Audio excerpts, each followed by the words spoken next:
ৰৈ ৰৈ বিনালে চিনেমাখনৰ অভূতপূৰ্ব সাফল্য এদিনতে এই কথা জানি খুব ভাল লাগিছে। বিশ্বৰ বুকুত জিলিকি থাকক আমাৰ ৰৈ ৰৈ বিনালে এই চিনেমাখনে, প্ৰাণৰ শিল্পীগৰাকী। কিন্তু কিছু লোক এনেকুৱা আছে যে তেওঁলোকে লাইভ ভিডিঅ' কৰিছে, চিনেমাখন চাই কোনোবাই ৰেকৰ্ডিং কৰি আপলোড কৰিছে। এই কাম কেতিয়াও কৰিব নালাগে, এয়া সদায় বিৰোধী কাম। আৰু জুবিন গাৰ্গে খুব বেয়া পাইছিলে আচলতে এই কামটোৰ। এখন চিনেমা বনাওঁতেই কিমান কষ্ট হয় কলা কৌশলীৰ, এইটো কথা বুজিব লাগে।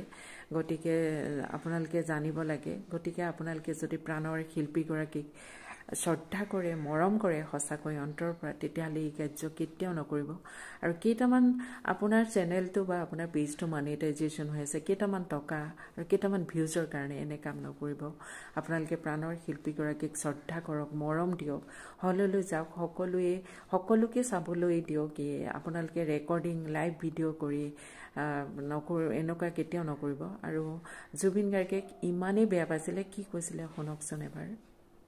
চিনেমাখন হলত চাইছে, তেওঁলোকে লাইভ ভিডিঅ' দিছে, সেইটো নাপায়। সেইটো বস্তু জানিব লাগে যে অসমীয়া চিনেমা এখন ইমান কষ্ট কৰি বনোৱাৰ পিছত, ইমান প্ৰচাৰ কৰাৰ পিছত ৱাই, সেইটো মূৰত অকণ কিবা এটা থাকিব লাগে, ব্ৰেইনত